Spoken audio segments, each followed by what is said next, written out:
तो उसमें कई सारे आपने आरोप लगाया कि घोटाले हो रहे हैं। किस तरह आपने बताया है कि 12 लोग ही आए। अब छोटा सा एरिया है, छोटा सा एक नाली के साफ करने के लिए 50 लोग क्यों आएंगे? क्या ये आने वाले इलेक्शन की तैयारी समझे?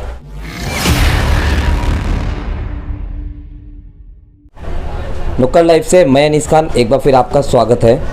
हर साल बीएमसी की तरफ से गटर और नाले के सफाई के लिए एक टेंडर निकाला जाता है, जिसमें कई सारे घोटाले सामने आ रहे हैं। इन्हीं घोटालों का खुलासा करने के लिए आज हमारे साथ बात करेंगे सोशल वर्कर आतिफ शेख। आतिफ जी, आप हमारे चैनल पे आपका बहुत बहुत स्वागत है।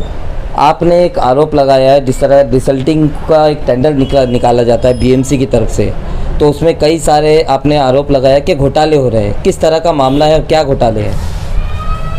सबसे पहले मैं आपका भी स्वागत करता हूँ और मेरी आवाम को अस्सलाम वालेकुम, जो भी मुझे सुन रहे हैं। और मैं आप लोगों को ये बताना चाहता हूँ कि पिछले कुछ दिनों से मैं ये नोटिस कर रहा था कि डिसल्टिंग का 2 टेंडर निकलते हैं। एक मेजर नालों का निकलता है और एक माइनर नालों का निकलता है। मतलब छोटे नाले जो एरिया में होते हैं और एक बड़े नाले जो हमारे बैक साइड में जो महाड़ा की तरफ या फिर 90 फीट रोड पे जो नाले हैं, जो जिनको बड़े नाले हम लोग कहते हैं। छोटे नाले जो इलाकों के अंदर है, छोटी बड़ी गटर जो मेन रोड की या क्रॉस रोड की गटर, ये छोटे नालों में आती है। तो छोटे नालों के लिए भी जो टेंडर निकला था कुछ 1 महीना पहले शायद से, और मैं पिछले 10-15 दिनों से नोटिस कर रहा था कि कोई लेबर अब हमारे इधर वार्ड में आ रहे नहीं है। और ये जो टेंडर निकलता है ये हर साल 2-2.5 महीना पहले बारिश से निकलता है कि छोटे नाले भी साफ़ होना चाहिए और बड़े नाले भी साफ़ होना चाहिए, जिसकी वजह से बारिश के टाइम पे लोगों को तकलीफ़ ना हो, घरों में पानी ना भरे और इलाका जो है साफ़ सुथरा रहे। तो फिर मैंने आज 2 दिन से मैं पीछे पड़ा था कि ये टेंडर लगा किसको। फिर मैंने जब पता किया तो एक जय सिंह करके उसका नाम आया कि ये टेंडर उसको लगा है। फिर आज सुबह, कल शाम में मैंने कांटेक्ट किया, सुबह में फिर वापस से कांटेक्ट किया तो उसने एक अपना मुकादम यहाँ पे भेजा, मुकादम भी भेजा और साथ में उसने लेबर भी भेजे।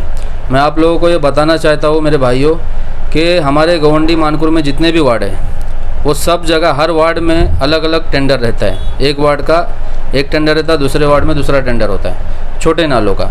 बड़े नालों का जो टेंडर होता है वो वार्ड वाइज होता है। एमिस्ट वार्ड का एक टेंडर निकलता है पूरा, ऐसा करके हर वार्ड का अलग, एल वार्ड का, बी वार्ड का, ऐसा हर वार्ड का अलग अलग टेंडर निकलता है। तो इसमें जो छोटे नालों का जो टेंडर है उसमें 50 से 60 लेबर उनको मिलते हैं नाले साफ़ करने के लिए। लेकिन मैं आपको बताना चाहता हूँ कि हमारे इधर गोवंडी मानपुर में आप खुद देखते हैं कि कितने नालों के प्रॉब्लम कितने सारे हैं। पानी भरता है, बारिश में कितने लोगों को तकलीफ़ होती है, क्योंकि उसकी वजह यह है कि हर साल इसमें बहुत बड़ा झोल हो रहा है। लेबर ये लोग 50 से 60 लेबर का जो यूनिट रहता है वो ये लोग लेबर लगाते नहीं ग्राउंड पे, और 10-12 लेबर, 5 लेबर, 6 लेबर से काम कराते, तो नाले की सफाई प्रॉपर तरीके से हो नहीं पाती है। अभी एक नाले का डीप अगर देखने जाएंगे 3 फीट है, 2.5 फीट है, जैसा भी है, और पूरा नीचे से लेके ऊपर तक साफ़ करना चाहिए, लेकिन उसकी सफाई बराबर होती नहीं है। तो इस तरह से हमारे इधर काफ़ी सालों से झोल हो रही है। आप लोग जो भी मुझे देख रहे सुन रहे, आप इस चीज़ का सवाल कीजिए बीएमसी ऑफिसर से, और आपके इधर लोकल जो भी नेता है, जो पॉलिटिशियन है या जो स्थानिक नगर सेवक, उनसे आप सवाल कीजिए कि ये लेबर कहाँ पर है। हर साल इसका टेंडर निकलता है, लेकिन ये कहीं नज़र क्यों नहीं आते। मेरे इधर आज अल्हम्दुलिल्लाह मैंने उनको फ़ोन किया और फिर उन्होंने 12 लेबर सिर्फ भेजे, 12 लेबर सिर्फ आए हैं, जबकि 50 से 60 लेबर आना चाहिए, और ये कंटिन्यू डेली बेसिस पे आना चाहिए। ये 2 महीने का, 2.5 महीने का कुछ टेंडर होता है और ये बारिश से पहले ख़त्म हो जाता है। उसके बाद मैं बड़े नालों की बात करूँ तो बड़े नालों पे भी नालों के अंदर भी काफ़ी बड़े लेवल पे करप्शन होता है हर साल। ये आप लोगों को भी पता होगा कि डिसल्टिंग के काम में कितना सारा करप्शन है। बड़े नालों की सफाई भी बराबर नहीं हो पाती है। लोकल लोगों को काम मिलता है, वो अपने हिसाब से काम करते हैं। कोई अगर उनसे सवाल करता है तो वो उनसे बदतमीजी से पेश आते हैं या फिर वो अपनी भाईगिरी दिखाते हैं। ये सब चीज़ें भी हमारे इधर हो रही है। तो मतलब जैसा आपने बताया है कि 12 लोग ही आए, अब छोटा सा एरिया है, छोटा सा एक नाली के साफ करने के लिए 50 लोग क्यों आएंगे?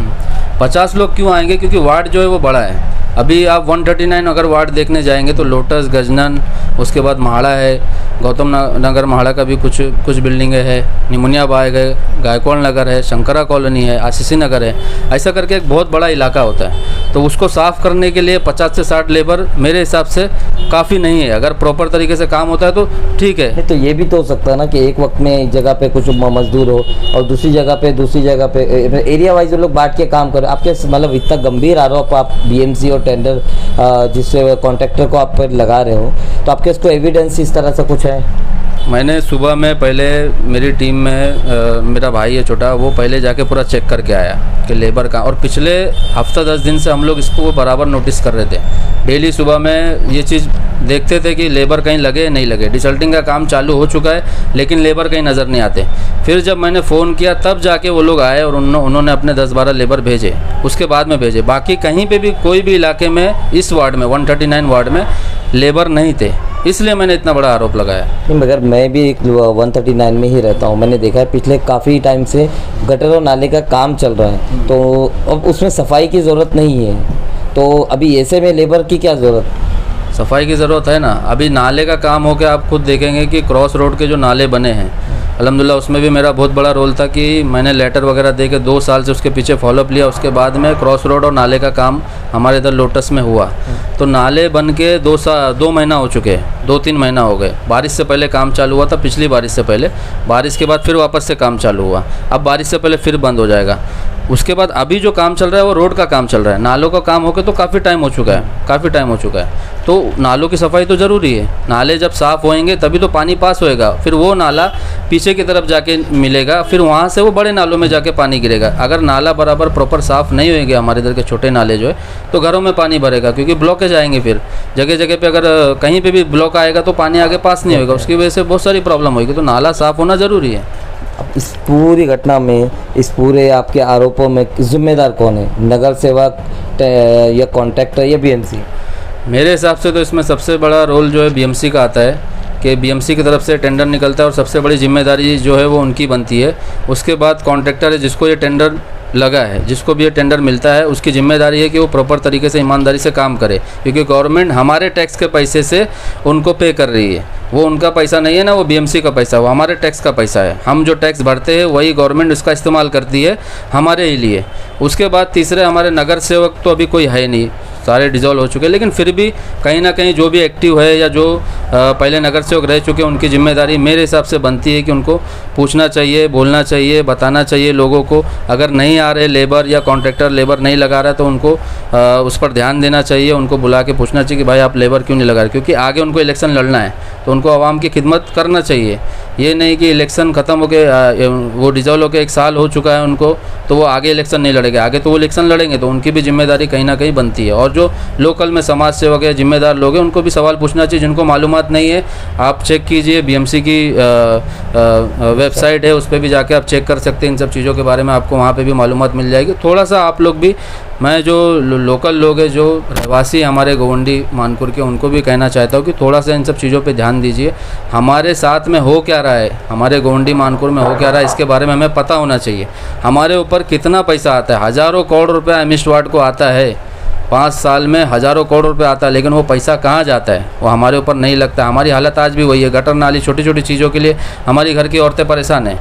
तो इसमें कहीं ना कहीं हम भी जिम्मेदार हैं। हमारी औरतों को हम लोग बोलते हैं घर में पर्दा करो, घर में रहो, लेकिन वो छोटी छोटी नाली पानी इसके उसके लिए परेशान रहते, वो बेचारे यहाँ वहाँ जाते भागते, डॉक्यूमेंट्स के लिए परेशान रहते, बाकी चीज़ों के लिए परेशान रहते।